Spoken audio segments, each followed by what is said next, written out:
We have another test in math class today. I suppose I could try to use the methods Samantha taught me, but that seems more trouble than it's worth.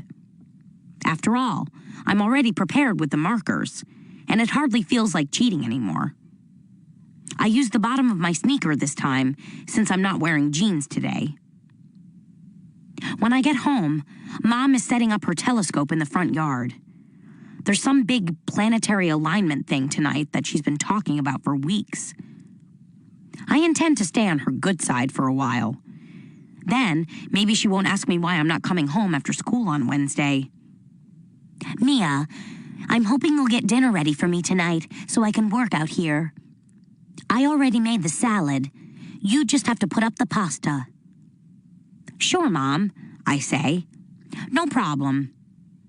I step around her and head to the front door. Oh, Mia, she says, her back to me. How was the math test today? I stop with my hand on the doorknob.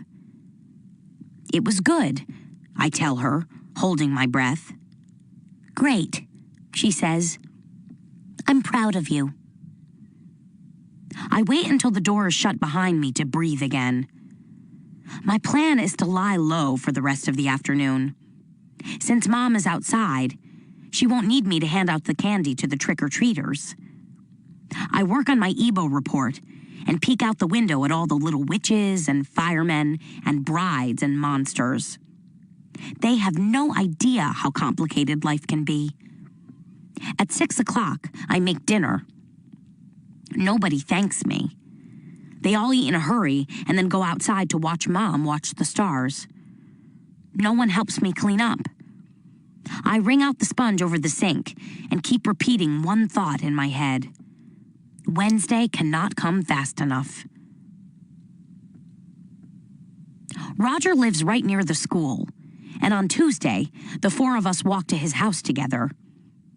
Roger leads us into the kitchen and tells us to set up camp at the round wooden table. Oh, do you have a dog? Laura asks, almost tripping over a big silver doggy bowl. Right next to it is a squeaky toy in the shape of a steak. Because I'm allergic to animals with fur. I get hives all over my arms and legs.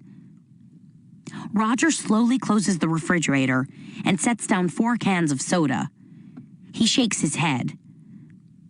No, we don't have a dog, so you don't have to worry. Laura glances at the bowl on the floor and then looks questioningly at me. I guess Roger's family isn't ready to let go yet.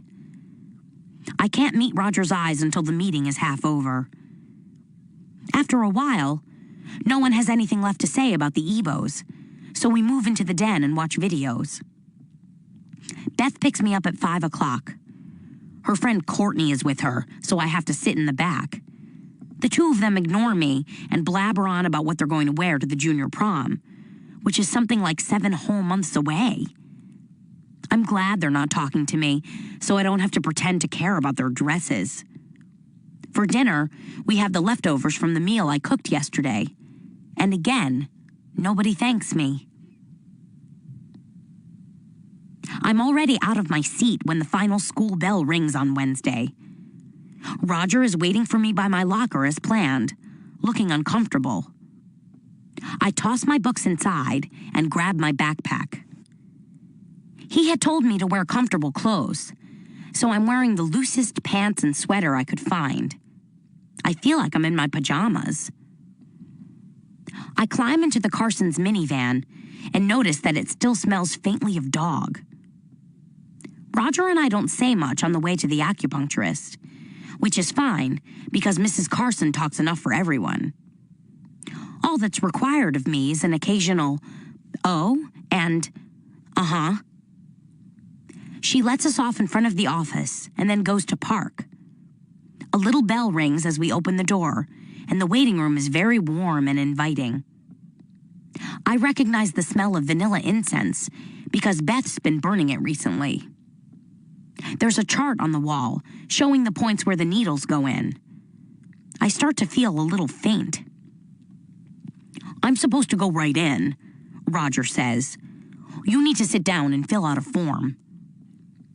He points to a clipboard on the unoccupied front desk. Okay, I tell him, reaching for it.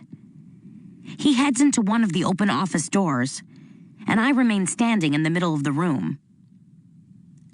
You all right? He asks, turning slightly. Uh-huh, I reply. I'm fine.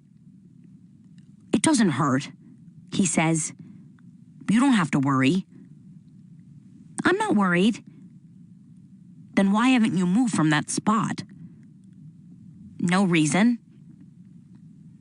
Just then, the doctor comes out from the back and ushers Roger into the room. She is around 60 years old and looks a lot like my last memory of Grams. This makes me feel a little better. After all, Grams would never hurt me. The door closes behind them, and for a second, I'm alone in the office. For that second, I seriously consider leaving. Maybe this is a bad idea. Then Mrs. Carson enters from outside, complaining that there's not enough parking in this one-horse town. The cool breeze from outside wakes me up a little. I sit down and begin filling out the form. It would take me an hour to answer all these questions. I skip down to the bottom, where it asks why I'm here. Earache, both ears. Mrs. Carson quietly flips through the pages of some kind of alternative healing magazine. She can't possibly read anything that quickly.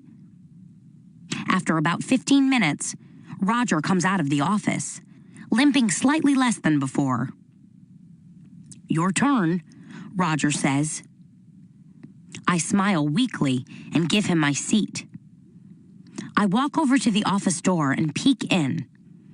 The room is very small, with a long padded table in the center and shelves along the walls. Come in, the acupuncturist says with a wave. I won't bite. I step in the room and close the door behind me. I'm sorry. I'm not very good around doctors, I guess. She pats the table next to her, and I sit on the edge of it. My name is Faith, and if it makes you feel any better, I'm not a real doctor. I look up with a start. You're not? She shakes her head and talks to me while she looks over my chart. I'm certified in the practice of acupuncture. You know how doctors study anatomy, so they know how the body works? I nod. It's very similar. I know where all the energy centers of the body intersect, and I can tell when they're not flowing properly. That's how I know where to put the needles in and how to rotate them. Do you understand? I tell her I do, even though it all sounds pretty bizarre.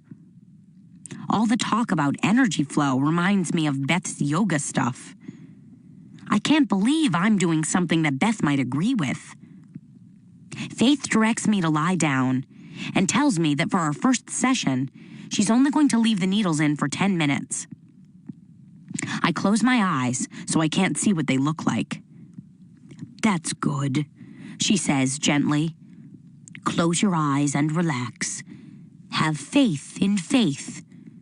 She laughs at her joke, and I try to smile, but I'm too nervous. My lips just twitch. Can you describe the earaches? My heart sinks. I hadn't thought of this part. Just a general ache in the middle of both ears. Usually just in the morning. I'm going to have to do more than 3 good deeds for this one. She nods thoughtfully. I'm only going to use 6 needles on you today.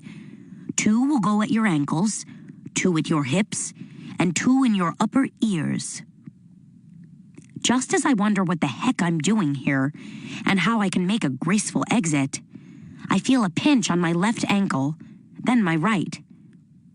But the pinches don't go away, and I open my eyes slightly and look down. There are long needles sticking out of my ankles. Now she's at my hip, and I squeeze my eyes shut again. How come I'm not bleeding? I ask as the needles go in my hips. I try not to picture what they look like.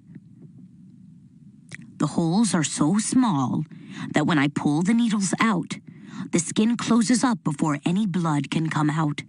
Sometimes you might get a little bruise or a few drops of blood if I hit a small vein. She must be used to answering that question. But that's not likely. I'm beginning to feel a little woozy. Tiny gray balls float in front of my eyes.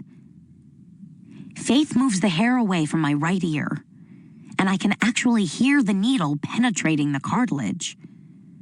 The tiny gray balls turn silver, bright silver, and now there are swirls of yellow mixed in.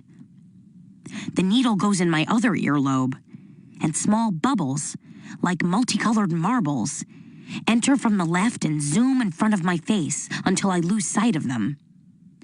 I've never seen colored shapes before without sounds triggering them. I can't believe I can do this. The bubbles are now undulating and forming the most incredible streaks of color. Oh, I squeak, unable to keep it in. Wow. Is everything all right? She asks. I try to answer, but can't tear my focus away from the visions. Faith's voice sounds very far away. Uh-huh, I somehow manage to respond. I force myself to stop smiling so she doesn't think I'm a loon. The woman who wrote the article described seeing the bubbles, but her description didn't do it justice. She must not have seen what I'm seeing. If you're okay with this, then next time I'll use the electric current with the needles. I nod, still vaguely aware of the pinching, in the same way that I'm vaguely aware that I'm not alone in the room. All that matters is the display before me. Then suddenly, it's gone. Faith pulls out the last needle and rubs the spots with a little ointment. I open my eyes, but don't move. I feel like I just awoke from some amazing dream. You can lie here for a few minutes if you like, she offers. Your chi was activated, and you'll need to release it slowly. My what was what? I ask, still staring up at the ceiling. Your chi, she repeats, was turned on. Qi is the Chinese word for our internal energy. The acupuncture needles directed around your body to help you heal. I'm about to ask her how soon I can come back when I notice there is an indistinct brownish-pink cloud around her upper body. I glance at the ceiling, then back at her. It's still there. I sit up and rub my eyes. She moves across the room to open the door, and the haze goes with her, but it also trails behind. I can still see a brownish-pink glow where she was first standing. I force myself to get off the table and follow her and her trailing cloud into the waiting room. Roger and his mom look up. Roger is encased in a tomato-red glow, and his mother is yellow. Since Roger is a purple name, it is very unnerving to see him in red. I try not to stare at everyone while I wait for Faith to tell me how long it will take until my chi settles back down again. Everyone's different, she says, sticking my chart on a crowded shelf. Probably a few hours. Roger joins me at the desk, and we schedule our appointments for next week. I can't help watching the red haze swirl slightly around his head. Tiny tendrils float away from him as he talks to me. As we walk to the car, I look closely at the people passing us. Everyone has their own misty aura around them. Some people's auras are very active, with tendrils and balls shooting off of them and landing on other people. How are those people doing that? How come nobody notices this? My legs feel like rubber, and I'm on the verge of totally freaking out. In the confined space of the car, the color clouds are brighter. They seem to fill all the available space. From the passenger seat, Roger asks me what I thought of my session. His voice sounds muffled, as if it's buried under layers of red. "It was amazing," I tell him, my voice cracking. "Thank you so much for bringing me." "It was amazing?" he asks, not hiding the surprise from his voice. Oops. I mean, it was fine. I lower my voice to a whisper. "Roger, do you ever see anything afterward? In the air?" "No," he says. "Like what?" So it's just me after all. Never mind. Thanks again for bringing me. No problem. He turns to face the window. I can see in the reflection of the glass that he's blushing. His cloud grows brighter and shimmers for a few seconds. I stare in awe as a long tendril winds itself off of him, lands on my shoulder, and instantly disappears into my own green haze. I look down at myself. My own green haze. I have it too. I hadn't thought of that. A feeling of jubilation spreads through me. I am seeing invisible things. Beth's friend Brent's new red sports car is in our driveway, so Mrs. Carson lets me off at the curb. Most people who live out here have trucks, since some of these roads can be pretty bumpy. Maybe Brent thinks a sports car matches his soap opera name. Beth can't stop talking about the car, even though she and Brent are just friends. I thank both Mrs. Carson and Roger again, profusely, and practically skip across the lawn. Beth and Brent walk out the front door while I'm still a few yards away. I duck behind the big oak tree and watch them. Beth's yellowish-brown glow is very similar to Brent's golden-brown one. Brent says something to Beth in a teasing voice, and her colors glow even brighter and do a shimmering little dance like Roger's had done in the car. I couldn't hear what Brent said, but Beth must have liked it. Tiny tendrils break off from her color cloud and blend with his. My heart beats faster as I watch this. I feel like I'm watching a science fiction movie. I get the very real feeling that Beth and Brent are most definitely more than friends. They get into Brent's car and pull away, never noticing me. I'm happy for her. I'm happy for everyone and everything, all the creatures on the planet. Adam is not going to believe this. I skip into the house feeling like I'm magic. I step right over Zach, who's sitting in the hallway, surrounded by his ever-expanding comic collection. His silver cloud twinkles happily. Mango slides across the freshly waxed front hallway and leaves a mango-colored streak behind him. A wonderful, magical mango streak that fills my heart to bursting.